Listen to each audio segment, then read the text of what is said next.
Kia ora, hello, and welcome to Anyway, the podcast where I unpack the chaos of reality TV.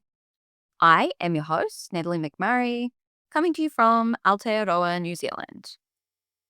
And this week, I'm shaking things up a bit. I'm going to be releasing separate episodes for each show, just to make things a little bit more bite-sized, a bit more num num num num, you know? So today, we're starting off the week right with Real Housewives of Rhode Island, episode 8. We open with Rula making food for her kids. She asks the daughter, "What do you want for lunch?" And the kid says, "Chicken tenders." Rula says, "You're going to turn into a chicken and fries because you eat those every day," which is a maneuver that doesn't work. Children have the most whimsical, fantastical imaginations out there, but they see right through those empty threats. They're all, "Don't feed me falsehoods, Mum. Just give me the chicken nuggets." I know this because I've tried the same thing with my daughter, who's on the beige foods diet. She sees any pop of color in that meal and nope, which is ironic given how sparkly and colorful all of her stuff is. Liz is taking her cat Ganja on a walk. Another maneuver that has never worked for me. I once tried to take my Tonkinese cat out for a walk on a leash, and he climbed up a tree and refused to come down. Needless to say, I didn't try that again. It's probably something that you need to start young and be more persistent with. Anyway, in other news, Liz has another cat that I was not aware of, Biggie Smalls. And wow, does that cat live up to his name. I think Biggie Smalls may need a few goes on the leash, Liz. Alicia is a fearful driver. I would say fair enough considering she's run someone over. Her partner Bill is taking her for a lesson. I'm not sure if it's a lesson. She needs crackers before they start because she's nervous. She says she's got issues. She can't breathe. She feels like she's suffocating. She's going to throw up and she can't feel her hands. You know what? At that point, I would just say, fuck the driving. I don't know what the alternative is, but much like Micah from Ladies of London, Alicia is now a liability to everyone on the road. She has a laundry list of things to help her drive. The only one I can agree with is a good playlist, which she clearly needs because all this chit-chat with Bill makes her drive right through a stop sign. She starts freaking out about driving over a bridge and basically tells us that she's emotionally traumatizing her daughter with her driving. We see her going over double lines, and I can't watch anyone's bad driving on Bravo anymore. I'm getting nervous. Bill, can we hire a driver? Catch a bus? Uber? Anything? Cut to Rosie and Rich at the construction site of a home. Rosie puts a Rosie-style dress on her dog, Clemmy. Rosie tells Rich that she's asked Kelsey to cut her hair again. And because that didn't work out so well the first time, I would just urge them to do a different activity altogether. Maybe the weird bouncy moon boots that Rosie's trying so hard to make a thing. The dog hates that dress and decides to take a massive dump in it right beside their house extension.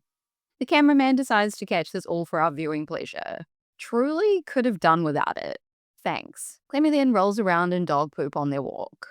She's a poop princess. Quite frankly, I'd roll around in shit too if somebody dressed me like that. We then see Kelsey moving into a new place. Her mother and sister have come around because she requires helpers. She tells us about the many helpers that she had in her boyfriend's mansion, which is completely unrelatable and a tough standpoint to have as a 30-year-old. Kelsey tells her mum and her sister that her ex is paying for her rent, which they don't seem overly happy about. She also says that he's paying for her health insurance, and I wonder how much her health insurance could be. She's 30 years old. Obviously, I'm not from the US, so I have no idea how much people pay. My health insurance, I think, is around $100 a month. Kelsey is probably like 10 years younger than me, so here her health insurance would probably be like $80 a month. I'm just taking a stab in the dark. Anyway, I digress. Over at Ashley's house, she tells us that her son had cold-induced asthma, but he's much better now. She seems like a great mum. I'm now slightly endeared to her. She is a bit of a space cadet, but I think maybe I like her now. Ashley wants Jared, her husband, to kick the espresso machine to the curb and embrace his followers on Instagram to make money. Ashley says he could be much more financially healthy going down that route. She says, that's kind of my bugaboo with him spending so much time baristering. And flashes of Destiny's Child flood my brain. I guess she means bugbear? But you know what? I'm obsessed with it, and I will be using it henceforth. After a bit of Googling, it turns out that the terms are synonymous. So it probably just depends on where you grew up as to which you use. Joellen, her mum, and her sister arrive at her recently passed grandfather's house. They have an emotional conversation about how their mother wasn't the most maternal person, which seems to be an understatement. Their mum talks about how her own mother wasn't the best either. And going forward, they want to try and break that generational cycle. We see Liz meeting up with Dolores at her dispensary lab. They're developing a gummy to relieve symptoms for menopause. Liz then tells us that Rhode Island became the first state to make menopausal women a protected class in the workplace. I'm not really sure what that looks like or what it entails, but it sounds great. They then talk about menopause and what it does to you.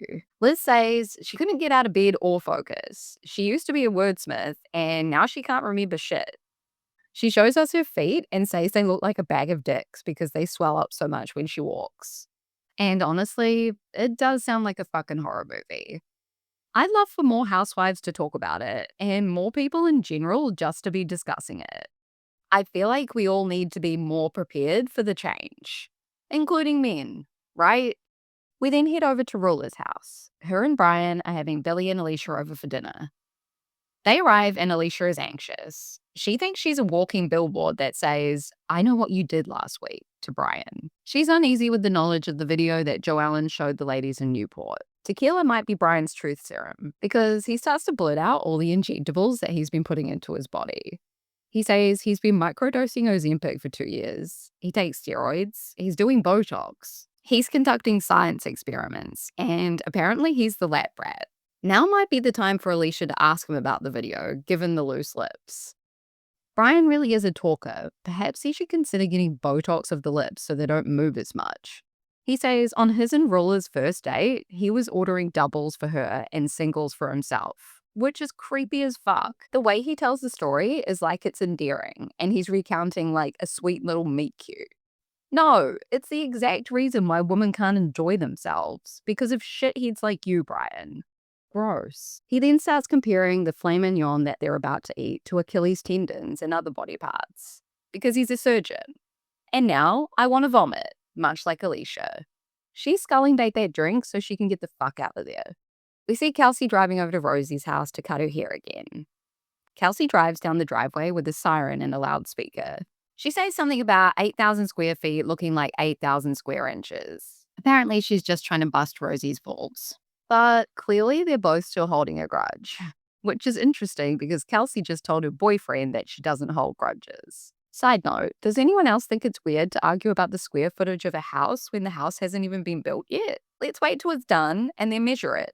Boom, argument over. Anyway, they walk into the house and Rosie has her plans laid out on the bench. Kelsey says, talk about putting it all on display. Rosie wants her to measure the land out. Honestly, I think Kelsey's being a bit of a petty-ass bitch. I'm on Rosie's side with this one. Kelsey is the one continuing the square footage BS. Rosie wasn't correct to call her a polygamist, but Kelsey was in a polyamorous situation, so... Anyway, they start yelling and screaming, and Rosie tells Kelsey to get the fuck out of her house. She basically drags her down the stairs to the front door and throws her out. Kelsey comes back into the house and says she did not suck dick to win Miss Rhode Island. She won fair and square. Good for you, Kelsey. What an accomplishment. Rosie calls Kelsey a slam pig. I have absolutely no idea what a slam pig is. Fucking hilarious, though. On the after show, Alicia wants us to know that she came up with the insult, Sally the slam pig. How did we ever live without these women? Honestly. That's where the episode ends. Somewhere in there, Rosie said you can't have a career sucking dick or something along those lines. And I just want to say, I'm sure there's plenty of sex workers out there that would disagree with that statement. Anyway, that's it for today. I'll be back later in the week with Summer House, Southern Hospitality, and The Valley. Thanks for listening. See ya. Wouldn't want to be ya.